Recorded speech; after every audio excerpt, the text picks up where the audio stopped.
जो असल कातिल है हमारे भाई असलम मुखिया का, जो अभी तक नहीं पकड़ा गया है, उसको जल्द से जल्द कानून अपनी गिरफ्त में लेगा। मैं आप दरमियान आया हूं मेरे अजीज दोस्तों और बुजुर्गों, आपसे अपील करने के लिए कि 6 तारीख को हक राय दही का दिन है, मतदान का दिन है। आप तमाम से ये बोलने आया हूं, अपील करने आया हूं कि आप अपना एक वोट मजलिस के इंतखाबी निशान पतंग छाप पर बटन दबाकर आप अपने इत्तेहाद का सबूत दीजिए, अपने सियासी शऊर का सबूत दीजिए। और गोपालगंज विधानसभा में अगर आप विकास चाहते हैं तो यकीनन आपको यहां से एमआईएम पार्टी के उम्मीदवार को कामयाब और कामरान करना है। जो लोग यहां पर आज नहीं पहुंच सके और जो लोग आज यहां पर हैं, मैं आपसे अपील कर रहा हूं कि आप उन तक हमारा पैगाम पहुंचाइए कि असदुद्दीन ओवैसी यहां पर आया था और उसने आकर हम तमाम से ये कहा कि 6 तारीख के दिन आपको गोपालगंज में एक तारीख बनाना है। मरहूम असलम साहब ने इलेक्शन लड़ा था, उस वक्त भी आप तमाम ने बड़ी जुर्रत और बहादुरी के साथ मजलिस के उम्मीदवार के हक में अपना वोट दिया। मैं आपका शुक्रगुजार हूं, मगर अब की बार हमको यहां से अपना विधायक को कामयाब और कामरान करना है, ताकि वो बिहार की विधानसभा में जाकर यहां पर जो तालीम का मसला है, जो यूनिवर्सिटी एक जिले में नहीं है, बना सके। और अस्पताल नाम का तो है, मगर यहां पर डॉक्टर और दवाएं नहीं मिलती है। यहां का नौजवान बना दिया गया है और आप जानते हैं कि बड़ी तादाद में नौजवान यहां से निकलकर भारत के कोने कोने में, गांव में रोड नहीं है। और फिर आप देखते हैं कि बहुत ज्यादा यहां पर किसानों को परेशानी है, सिंचाई का इंतजाम नहीं है, बिजली का कोई मौसर इंतजाम नहीं है। तो ये तमाम ऐसे मसले हैं जहां पर आपको एक हरकियाती विधायक को कामयाब करना है। जो एमआईएम पार्टी ने अनस सलाम को यहां पर आपके सामने पेश किया है।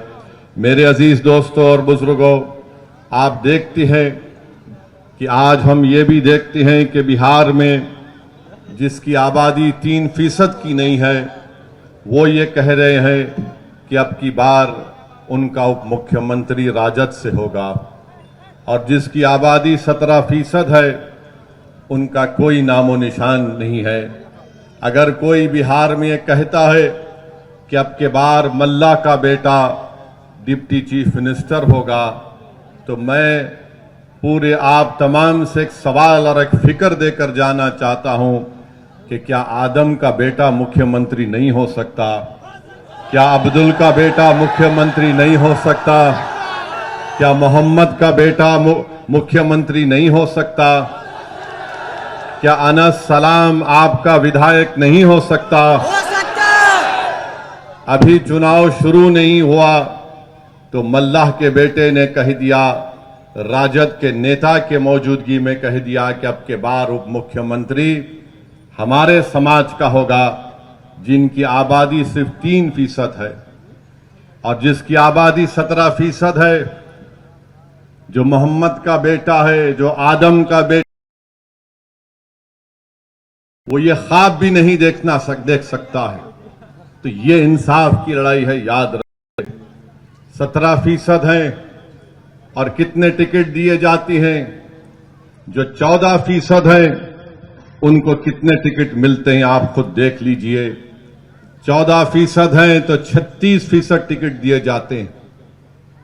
अब आप बताइए, जब असदुद्दीन ओवैसी ये बात करता है तो ये लोग हमको झूठा इल्जाम लगाते हैं कि वोट कटवा है, ये वोट काटने के लिए आया है। मेरे अजीज दोस्तों और बुजुर्गों, यकीनन हम वोट लेंगे और वोट देंगे भी इंशाअल्लाह ताला।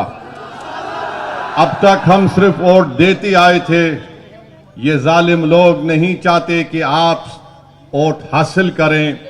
मजलिस आपको ये पैगाम देने आई है कि हम वोट लेंगे भी, वोट हासिल भी करेंगे और इंशाअल्लाह ताला हम यहां से अपने उम्मीदवार को यहां का विधायक बनाकर भिजाएंगे। और दूसरी तरफ आप देख लीजिए, एनडीए है, बीजेपी है। बीजेपी तो अल्पसंख्यक समाज जो भारत की 14% आबादी है, उसमें से किसी को टिकट नहीं देते। जेडीयू है तो कितने दिए? 2 टिकट दिए। और फिर मोदी जी किस जबान से ये जनता के सामने आकर कहते हैं कि भाइयों बहनों, मैं सबका साथ, सबका विकास और सबका विश्वास चाहता हूं। आप बताइए, जब हम इंसाफ की बात करते हैं तो वो सच्चाई पर मुबन्नी है। बाबा साहेब अंबेडकर ने जो संविधान बनाया, बाबा साहेब अंबेडकर ने संविधान में लिखा कि अब तो मैं संविधान बना रहा हूं, तो अब ये जिम्मेदारी उन कमजोर लोगों की है जिनके पास कोई ताकत नहीं है।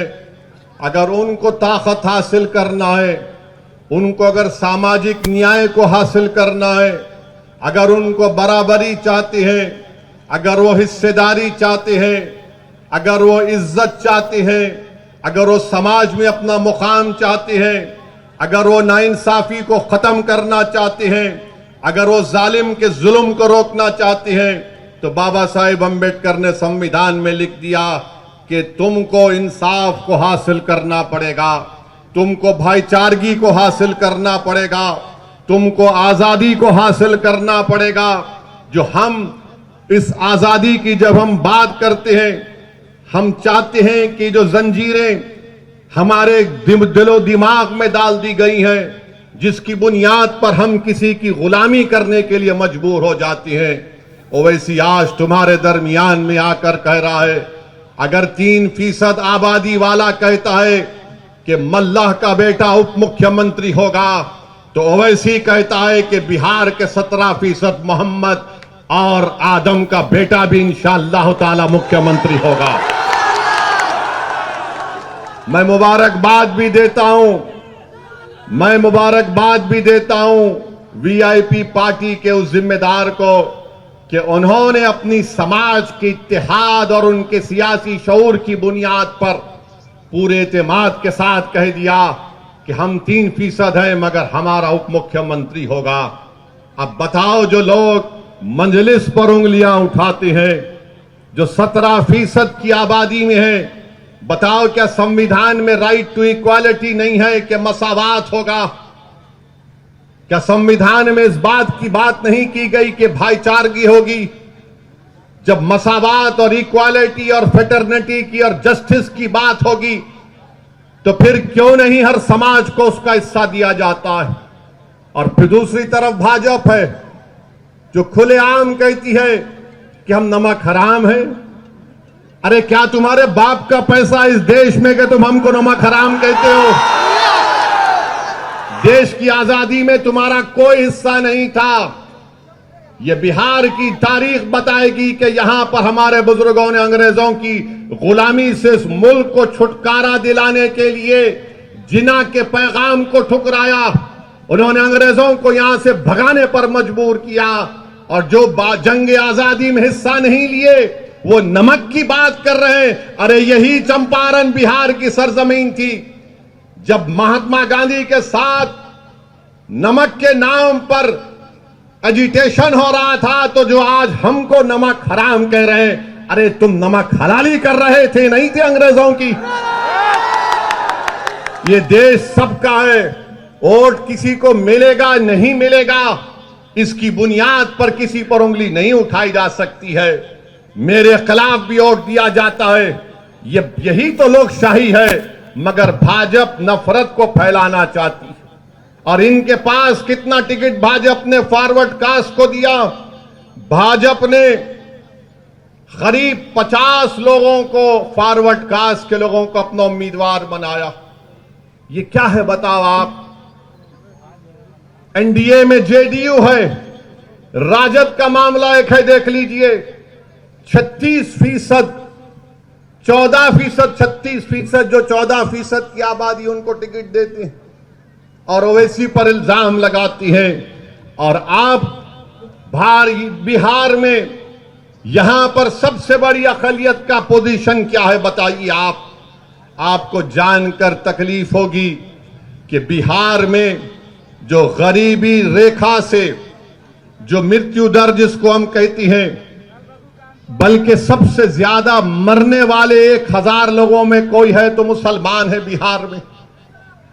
ये मेरा डेटा नहीं है मेरे भाई, ये सरकार का डेटा है कि सबसे ज्यादा अगर 1000 लोगों का मृत्यु दर है तो मुसलमानों का है। गरीबी रेखा का जो दर है, जो गांव में मुस्लिम रहता है 50%, वो गरीबी रेखा के दर से नीचे है। जो शहर में रहता है वो करीब 44% है। क्यों तुमने इंसाफ नहीं किया बताओ? कितने अल्पसंख्यक समाज मुसलमानों के पास जमीन है जो इस पर वो जिरात कर सकता है, 1 एकड़ या 1 एकड़ के करीब 2 एकड़ के करीब है। ये इंसाफ है तुम्हारा? अच्छा, कितने महिला 90% मुस्लिम महिला अपने बच्चे मजबूर हो जाती हैं, जब वो डिलीवरी देती हैं तो अपने घर में देती हैं। यही तो हम बात कर रहे हैं कि अरे भाई, सामाजिक न्याय की बात करने वाले लालू, नीतीश कुमार भी किसी जमाने में करते थे, मोदी भी कहते थे सबका साथ सबका विकास। ये गवर्नमेंट का, हुकूमत का डेटा है, मेरे दिमाग का, दिल का बना हुआ नहीं है।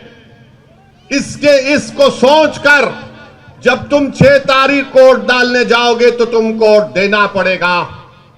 ये बात बिल्कुल सच है मेरे भाई, ये बात बिल्कुल सच है कि बिहार की जनता ने नरेंद्र मोदी को 3 मर्तबा प्रधानमंत्री बनाया, मगर नरेंद्र मोदी का दिल अहमदाबाद में अटका हुआ है। ये बात बिल्कुल सही है कि 20 साल से नीतीश कुमार मुख्यमंत्री हैं, मगर उनका दिल सिर्फ राजगीर में अटका हुआ है। ये बात बिल्कुल सच है कि तुमने 20 साल लालू परिवार को मुख्यमंत्री बनाया, फिर 25 साल में कई मर्तबा उनके बेटे उप मुख्यमंत्री बन गए। तुमने झोली भर भर कर उनको वोट दिया, मगर लालू का दिल सिर्फ अपने बेटे में अटका हुआ है। एक प्रधानमंत्री का दिल अहमदाबाद में अटका हुआ है, एक नीतीश कुमार का 20 साल से मुख्यमंत्री है, राजगीर में अटका हुआ है। एक राजद का लालू परिवार है, सिर्फ एक ही अपने बेटे में अटका हुआ है। बताओ कहां विकास होगा? तो विकल्प क्या है? विकल्प MIM पार्टी है।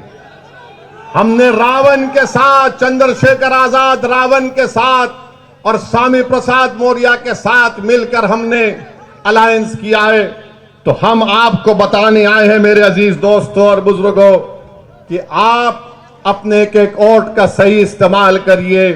रहा सवाल अमित शाह का, जो बार बार दिन रात उनको एक ही चीज नजर आती है, घुसपैठिया घुसपैठिया घुसपैठिया। अरे अगर बिहार में घुसपैठिया है तो शाह साहब आप सो रहे थे? देश के गृह मंत्री आप हैं, BSF तुम्हारे पास है, पूरी हुकूमत तुम्हारे पास है, कैसा कोई बॉर्डर क्रॉस करके बिहार में आ रहा है? मगर अपनी गलती को मानने को तैयार नहीं है। अच्छा, इतना झूठ बोलते हैं। इलेक्शन कमीशन ने SIR किया तो क्या 2 घुसपैठिया निकले? 2 निकले सीमांचल में। बताओ अमित शाह, कितने घुसपैठी निकले बिहार में SIR के बाद? तुमने कितने नाम इलेक्शन कमीशन ने निकलवा दिए? कितने घुसपैठी थे बताओ? कुछ नहीं बोल सकते, मगर अमित शाह जनता में आकर बोलते हैं घुसपैठी को निकालना है, नहीं निकालना है। तो हर जनता बोलेगी निकालो, मगर निशाना किधर है? अपनी गलती को मानने को तैयार नहीं है। मेरे अजीज दोस्तों और बुजुर्गों, आपकी क़यादत होना जरूरी है। भारत की जमहूरियत मजबूत होगी, भारत की जमहूरियत मजबूत होगी। आप बताइए, 17% अल्पसंख्यक समाज मुसलमानों की आबादी है और कितने पूरे पार्टी टिकट देते हैं। क्या हाल बना के रख दिया आपने। सिर्फ हमसे वोट ले लेंगे और उसके बाद हमको लाचार और लावारिस करके छोड़ देंगे। तो मैं आपसे अपील करने आया हूं मेरे अजीज दोस्तों और बुजुर्गों, अगर हम इस मुल्क में जमहूरियत को मजबूत करना चाहते हैं तो 6 तारीख के दिन आपसे अपील कर रहे हैं कि आप एक नौजवान को यहां से अपना विधायक बनाकर भिजाइए। आप सब लोग पतंग छाप पर वोट देंगे इंशाअल्लाह। अब वादा कर रहे हैं आप। याद रखिए, बिहार में जंगल राज अभी भी चल रहा है। एक जंगल राज था जब लालू के परिवार के लोग मुख्यमंत्री थे, दूसरा जंगल राज मोदी, नीतीश कुमार और फिर तेजस्वी जी कभी कभी शामिल हो गए तो जंगल राज चल रहा है। वो पहला पार्ट 1 था, ये पार्ट 2 चल रहा है।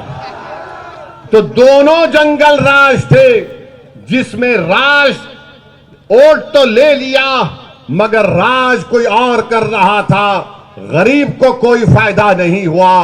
अरे बिहार में 4% लोग, 4% बेरोजगारी का तनासुब है, 4% देश से ज्यादा है।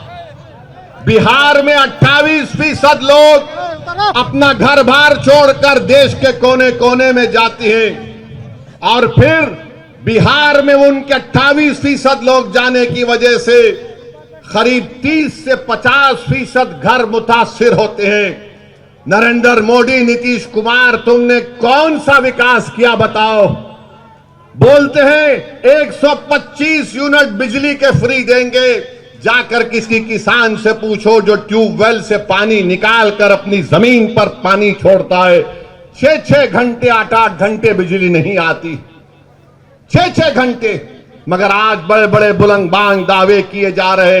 अरे 20 साल तुमको सत्ता मिली नीतीश कुमार, नरेंद्र मोदी, और बिहार में आपने करप्शन को आम कर दिया, भ्रष्टाचार को, रिश्वत को आम कर दिया। एक रेट होता है, इतना पैसा देंगे तो म्यूटेशन होगा, इतना पैसा देंगे तो रजिस्ट्री होगा, इतना पैसा देंगे तो आवास योजना में हिस्सा मिलेगा। अरे तुम 20 साल से गरीब का खून चूस कर हमारी माओ के अकाउंट में सिर्फ 7,000 रुपये डालते हो। अरे तुमको तो डालना था, इतनी रिश्वत तुम्हारे दौर में आम हो गई कि तुम कम से कम एक के अकाउंट में 50,000 डालते तो शायद हम कैसे मान सकते थे कि तुमने रिश्वत का एक 5% हिस्सा गरीबों को दिया। इतना रिश्वत तुमने लिया है। तो बहरहाल मेरे अजीज दोस्तों और बुजुर्गों, आप तमाम से अपील है कि 6 तारीख के दिन मुत्तहिदा तौर पर अपने वोट का इस्तेमाल करिए। लोग आएंगे, हमको गाली देंगे, हमको इसकी कोई फिक्र नहीं है। लोग इल्जाम लगाते, हमको कोई फिक्र नहीं है। मगर हमारा एक ही ख्वाब है कि हम इस दुनिया से जाने से पहले देखना चाहती हैं कि भारत की जमहूरियत और मजबूत हो, और मजबूत ऐसे होगी जब यहां पर अल्पसंख्यक समाज को उनके अपनी सियासी लीडरशिप होगी। आपको अपने वोट से अपनी सियासी लीडरशिप को बनाना है। यहां से एमआईएम पार्टी के उम्मीदवार को कामयाब करिए। आप आए यहां पर, बहुत बहुत शुक्रिया। जो नहीं आ सके, हमारा पैगाम उन तक जरूर पहुंचाइए। अस्सलाम वालेकुम व रहमतुल्लाहि व बरकातहू।